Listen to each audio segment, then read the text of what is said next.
And we're back with part 2, episode 11 of my landscape painting, Bob Ross style.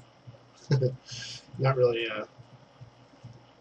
Bob Ross per se, but yeah, well, you get the point.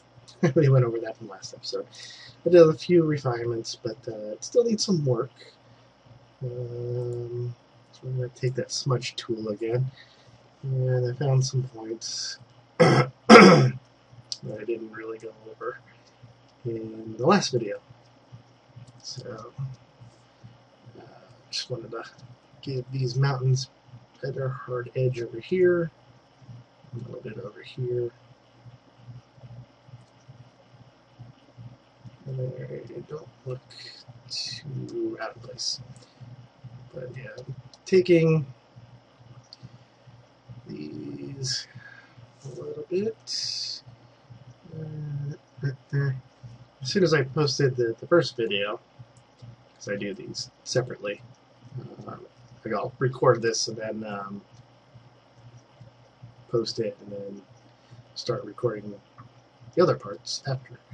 Just mainly just to see what sort of input I get. And somebody said, well, you should ask your viewers what to draw. And I'm like, yeah, I do. If you're new to the channel and you haven't seen the Let's Draws, I would suggest watching them. Or look at the comments. All the drawings that I've done, say for I think 1 or 2, have been at the request of other people or suggestions, passing suggestions in the comments. So it's not like I just go willy-nilly. Somebody had asked for kind of a background scenery painting a while back in one of the comments, and this is the result. So, given this plains area a little hard edge, really smudging that color around.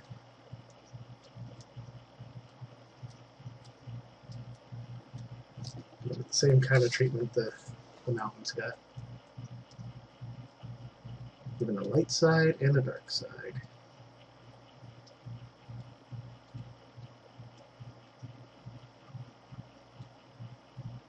Kind of like the horse. But yeah, if you do have requests, request it. This particular person requested a bedroom, which was interesting. Sure.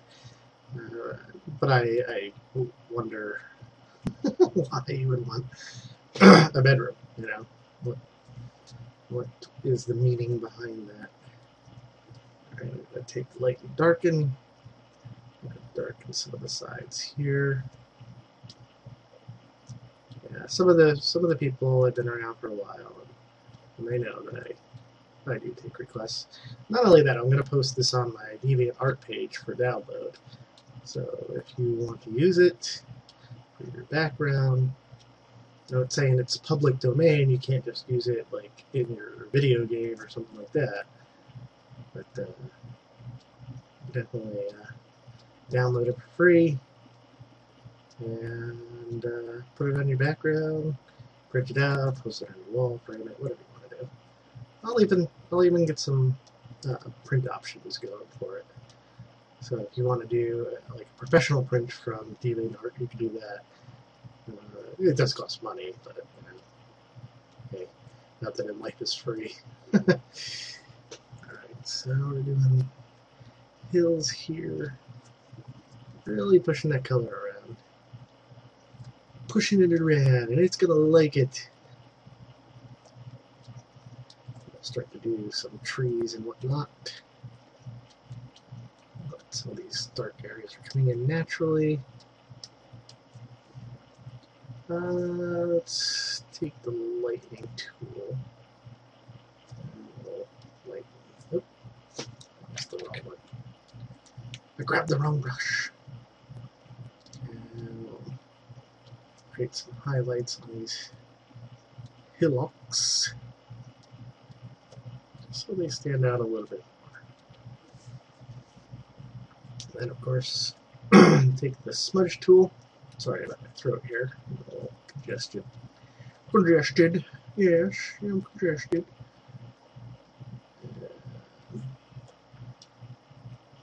Now the hills are a little bit better defined. Swoosh, swoosh, swoosh, swoosh.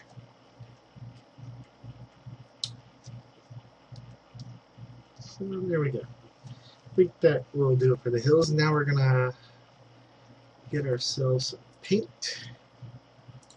I'm gonna take this orangey kind of brown, and I'm gonna up the red a bit so it comes out a little bit more brown. Kind of more rusty color actually, because we started with orange, so I'll add a little bit of blue in there. And that'll be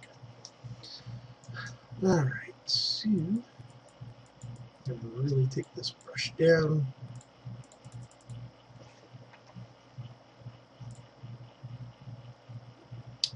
And we're going to take this way down, because these are distant trees.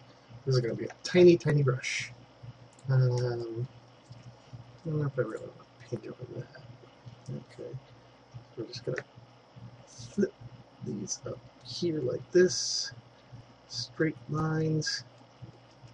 Itty bitty lines. Keep grabbing something in the background. So weird. Flip, flip, flip, flip, flip, flip, flip. Take it down. Shut the opacity so I have a darker color. These aren't going to look like much. This is not how Bob Ross would do this. That's alright. Of course, I don't think he would do a digital painting like this either. So, these are basically the trunks of trees, way off in the distance. Happy little trees, right? See, there it goes again. Always something. I'm going to stop the recording here and redo some things in the background so I'm not hitting them. Okay, we're back. Basically, I had to minimize some windows in the background. For some reason, if I click real fast, if I do little quick brush strokes, they kind of go to the background window. I don't know. So, this is going to look awful until I do some. But this is like laying down the base paint, so you're going to see great detail here.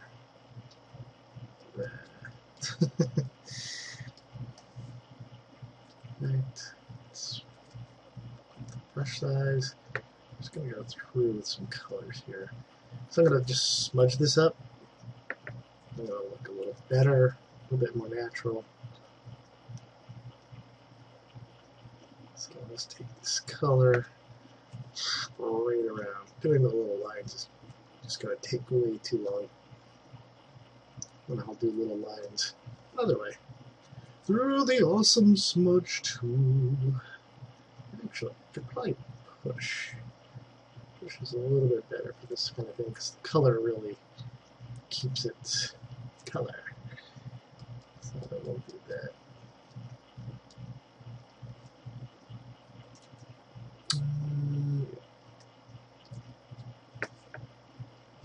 Size. Okay, what's going on? This is the problem, is if anything's set to pressure, for some reason my tablet doesn't register pressure for size anymore. And it's annoying. It was such a great tool to use, creating varying lines. Alright, so we're really going to get this in here.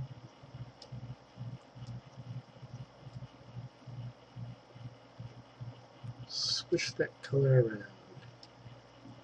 And it's sort of blending because it's taking one shade of the color. And whatever I grab at first, and it's really going in. So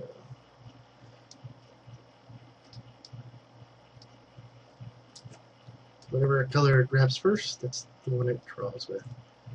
That's what the push tool does. But we're going to go back to smudge. It's not liking some of the things that it's doing. Smudge will take whatever color is underneath at the time, wherever the position is, and switch it around. Since we're working in such far background, it's I'm not liking how that's coming out. But the good thing about digital is you can take the eraser tool and just so we're going to go back to Rossian techniques. And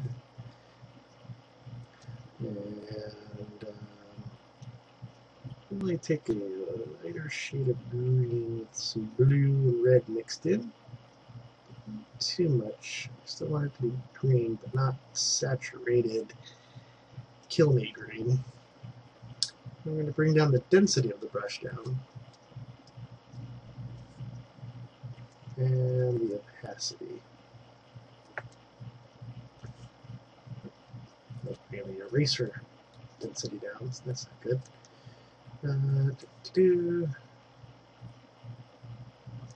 So, density, size, and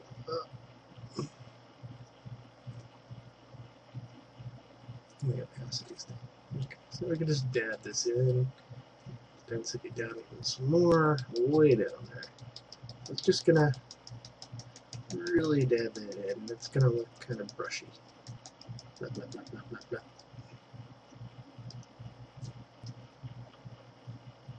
These are just gonna be tree tops. I'm gonna take some other greens, some darker greens, some lighter greens, and really mix that in there.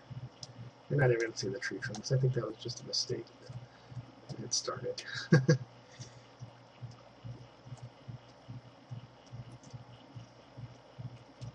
Just really get that in there.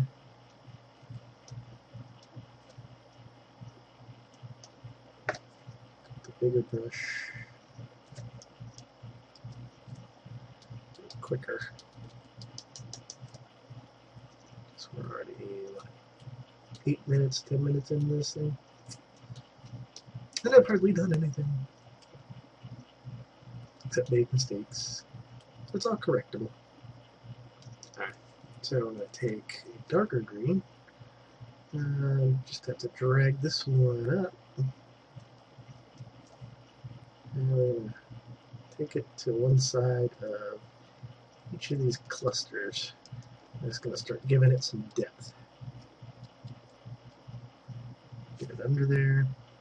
I'm going to go with a smaller brush.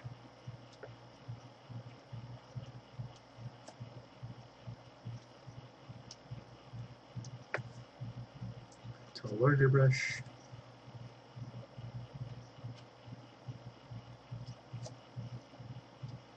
Just keep switching in and out of brushes. Sometimes you'll just find a brush that you like to use, and you just go with that. This isn't that bad. It's a 16 pixel brush. This is a 1000 by 1000, 200 dpi picture, so just so you know the dimensions.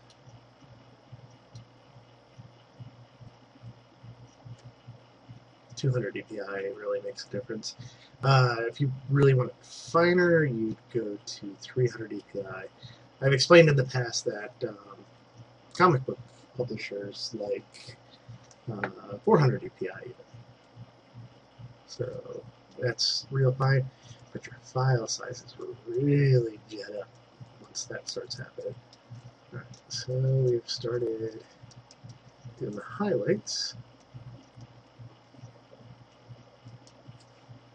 Let's go with a slightly bigger brush.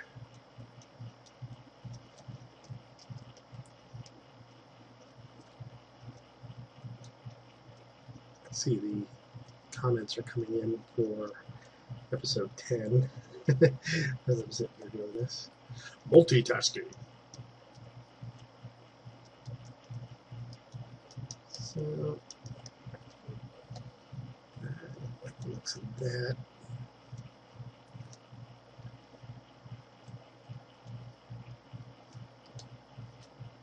Now I do want to add in some pine trees. They're really much darker kind of green. But we're going to have to go kind of back to what I was at before. I don't want this saturated green. I almost want something very close to brown. Not quite. After that, I'm going to have a very small brush. Just draw these little wispy lines in here. And those are the tops of pine trees. But I need to go up in opacity. Basically how translucent the color is against the other colors. So if you have a low opacity, you're going to get more transparent color, more of the background color is going to shine through. So I'll really duck these in. You even want to go darker. I want those to stand out. If I continue on this pace, there's going to be a part 3 of this episode. But I don't really want to go that far. So I'm going to try to speed it up without lowering the quality. Alright. That doesn't look too bad. I think the density really helps because it kind of makes the color uneven, the brush uneven. Really add these in.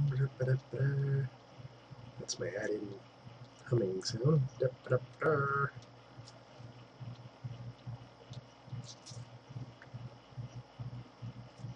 This is starting to look very painty.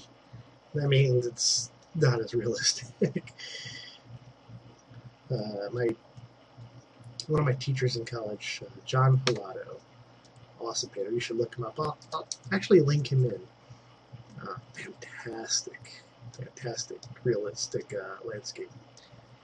He can do it in acrylics. He can do it in watercolors, oils. Mainly work in oils, and just fantastic. I mean, his projects would really take a long time. One of his paintings would probably take him a good month of work, you know. I mean, he's not producing much, but oh my god.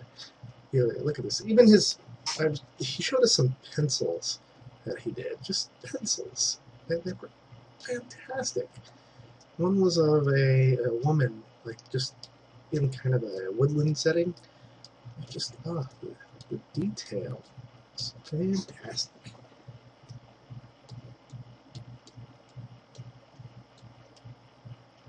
Alright. I'm not going to add too many more of these in, because we got to get going. But you get the point. And I'm going to go back to the hills and trees layer. Take the darken tool. I'm going to go up in opacity up a lot. The brush size is okay, and I'm going to go through these wooded areas and darken them down. This is the shadows of the trees. It's going to be more heavily on the right side because the shadows are all on the right side. In fact, that reminds me that I wanted to kind of go through this again. Yeah, so look up John Pilato. I'll link him. And just check him out. There's very few landscape painters that I think compare to him. There's a lot of great teachers. I go to Pear Art School in Hamden is where I go to. This semester I won't be going, only because our state has changed our grants. Basically cut off state grants to independent colleges. And that was a good chunk of money for me going to school. Really sucked. Thank you, Governor Malloy. I didn't even vote for him. Actually, I didn't even vote for the gubernatorial race. Goobers. But you should always vote. I just didn't do it this time around, and I should have. But, you know what? A lot of people like this guy. And he just cut a lot of things. But It's really hard times right now. Even finding illustrating work is hard. I'm glad I have the projects that I have, but you know, here I am going back to this section. I'm really glad for the work I have found. It's just it's a tough road out there, and it's even that. And I've done a lot of work almost for free. And that's how tough it is. You should always, if you're into art, you should always get paid for it, no matter what you're doing. If you've got the skills, you know, people want those skills. Not everybody can draw. You know, if somebody's looked you up and says, you know, we're interested in you working for us. You want to do some artwork for us? That means they saw something in you. You know, it means you're in demand for what they want. But you gotta understand, you gotta kind of work with them, and you can't be too greedy. Yeah, never refuse work. If somebody's giving you work and they're gonna pay you for it, don't refuse it. If you have too much on your plate already, find another artist. This is where networking comes in handy. Find another artist and kind of, you know, take a percentage for finding the work from the other artist and have them do it, but never refuse the work. Because you never know when you'll find it again. This is a very tough business. Because there are so many artists out there, and so many are willing to make sacrifices just to get their artwork done. Now, I'm doing one of my projects without pay right now, but the prospects of getting paid for it can be quite awesome. And this is a cable TV comic book transmedia thing. Can't really discuss the details. I can tell you that much, but it is a comic book, about 11 issues. I won't be doing all the artwork. There'll be several different artists, but I am going to lead the comic book graphic novel team throughout the whole series. And it's just that they have to pitch the show first before I even see a penny anywhere. Right now it's just a lot of preliminary work. I'm not actually working on the graphic novels themselves. The scripts aren't even written. Now let me tell you, there's some big names. Big names. I just saw a video from one of the executive producers. I can't name names, but it is big. It is big. But then again, there's also the issue that it is not for kids. So if you're under 18, it is more than likely your parents won't let you see it. It deals with very adult sort of matter and situations. Alright, so our hills are coming together. Our trees are there. Let's work a little bit more in the foreground. I'm going to use the layer I used on the trees, but I got to be careful. You know what? I'm going to create another layer. This is what's good about this digital painting. So I'm going to take this green that I had here. I like this green. Let's make sure I grabbed it. Okay. But I'm going to saturate it a little bit. I'm going to yellow it up. Let's see. I just whistled. I'll take less blue. Blue is going to cool down any color. Maybe really yellow this up. I just got a moth in the face. Problem is, our screen door behind me has a gaping hole, and creatures love to come through it. Alright, so is that yellowed up? Yeah. want more green. Sometimes you gotta really go through your color. Do some fine adjustments to your colors. You don't want to do the wrong color situation. So yeah, I'm going to take that. It's more greeny green, but it's a very pastel saturated green. But that's the problem with RGB is all the colors are pretty much saturated. Let's get a little swatch going here.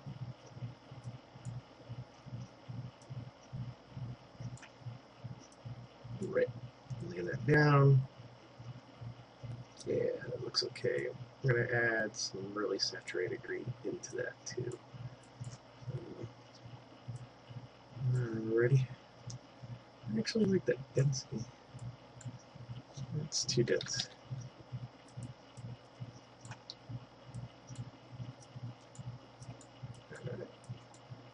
That's what I want with the foreground color.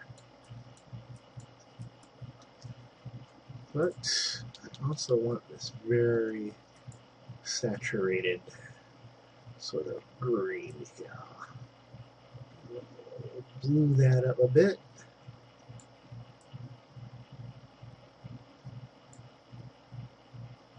Okay. Just gonna mix this color in. Select locations. And we're already writing up on 20 minutes. Yeah, we're going to do 3 parts. So, if you do have suggestions, please suggest them. If you want me to draw something, I'll try to make the most. I'll try to do the most relevant suggestion. I mean, it really depends on what the suggestion is. I'm not just going to do everybody's suggestion. That'd be impossible. Got a lot of things going on. Oops, that was a little too harsh with that. So, just going to blend this up with the smudge tool. Those 2 greens are going to come together, form a 3rd green. But you can also see the highlights, dips of color within. Reduce that opacity. Just blend this green in and out, really. You want to come up, you want to come down. This green is going to really take precedence in the front. Smudge a lot of it around at the bottom.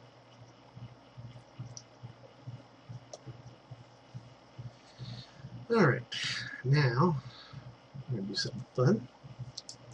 Create another layer.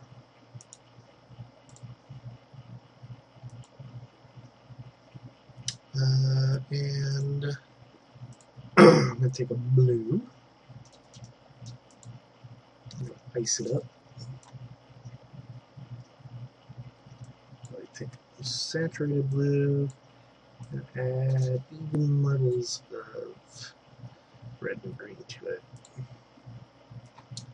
And I'll take that density down. I'm going to create a lake. And normally, lakes, water is not the color blue. It is a reflected color of the sky, which makes it blue. But in this case, we're going to do very saturated, almost greenish blue.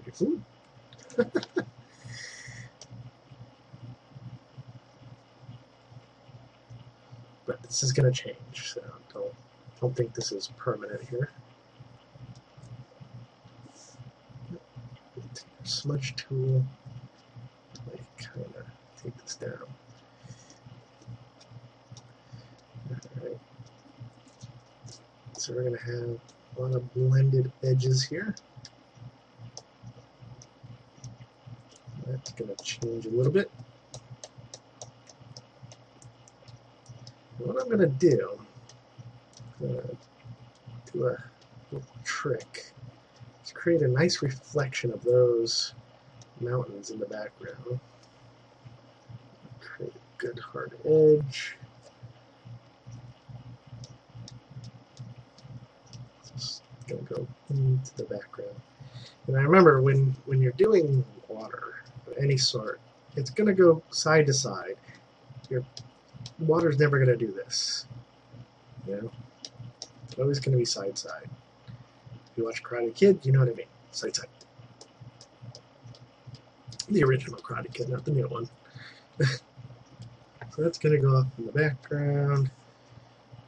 A larger smudge tool.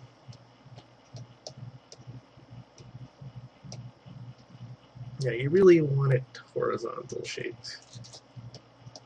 That's how the land is going to envelop it.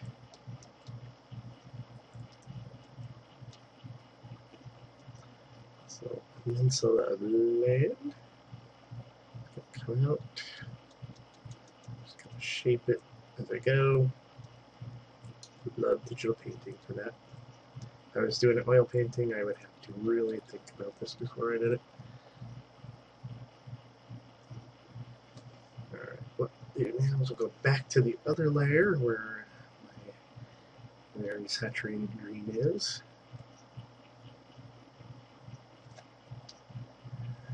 I'll darken the edges a tiny bit. Really turn down the opacity on that. Take that brush away. Opacity is good. Just kind of darken the edges I got here. In the right place. You don't want to darken everything. Just create little bits of darkened areas where the sun is not really shining down on those bits of land.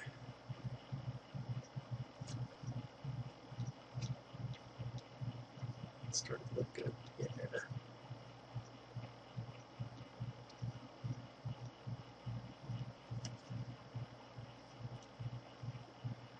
Remember to keep it, in this case, you really want it horizontal like you're doing the water. That's going to keep it even with the horizon, basically. Or horizontal. Horizon. What do you know?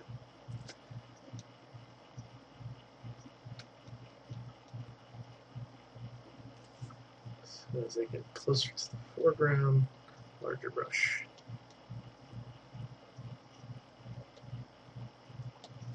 Darker colors.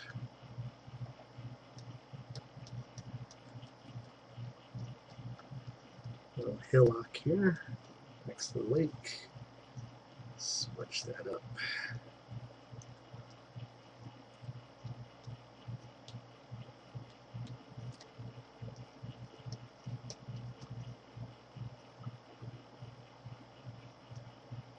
And it's looking good.